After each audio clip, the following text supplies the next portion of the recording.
Hello नमस्ते, मेरा नाम है महालक्ष्मी। आज मैंने चीफ इंफॉर्मेशन कमिश्नर के बारे में पढ़ा है, तो जो मैंने पढ़ा है वो मैं आपको भी बता देती हूँ। तो सबसे पहले तो चीफ इंफॉर्मेशन कमिश्नर का अपॉइंटमेंट हुआ है, जिनका नाम है राजकुमार गोयल। अपॉइंटमेंट किसने किया है? अपॉइंटमेंट किया है प्रेसिडेंट ने।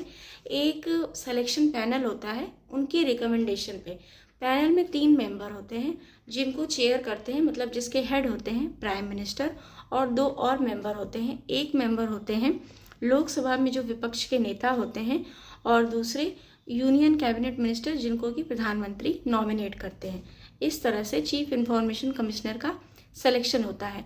चीफ इंफॉर्मेशन कमिश्नर के साथ ही 8 इंफॉर्मेशन कमिश्नर भी बनाए गए हैं, और इस तरह से 9 सालों में पहली बार ये जो कमीशन है, इसकी स्ट्रेंथ पूरी हुई है। स्ट्रेंथ मतलब कि टोटल मेंबर जितने होने चाहिए वो पूरी हुई है।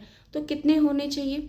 चीफ इंफॉर्मेशन कमिश्नर के साथ 10 इंफॉर्मेशन कमिश्नर भी होने चाहिए। याद रखिएगा, 10 इंफॉर्मेशन कमिश्नर, इससे ज़्यादा नहीं, 10। तो 9 सालों में पहली बार ये स्ट्रेंथ पूरी हुई है। और जो चीफ इंफॉर्मेशन कमिश्नर हैं वो सिटिंग एमपी या एमएलए नहीं हो सकते।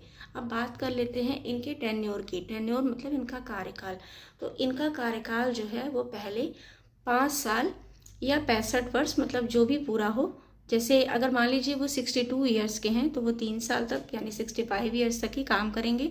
और अगर वो 60 ईयर्स के हैं तो 65 ईयर्स यानी 5 साल तक ये टेन्योर होता था।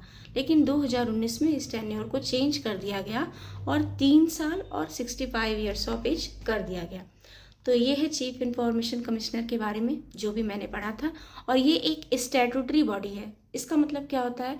मतलब कि ये पहले संविधान में नहीं थी, इसको एक एक्ट के थ्रू बनाया गया है। तो वो कौन सा एक्ट है?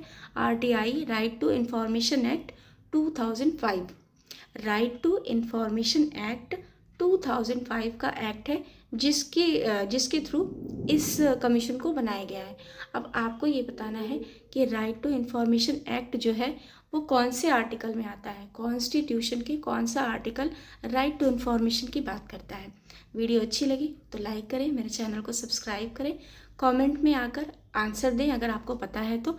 इस तरह से रिवीजन का एक अच्छा तरीका है ना कि हम एक दूसरे के साथ चीज़ें रिवाइज कर रहे हैं। तो अगर आपको इसका आंसर पता है तो आंसर दें। Thank you.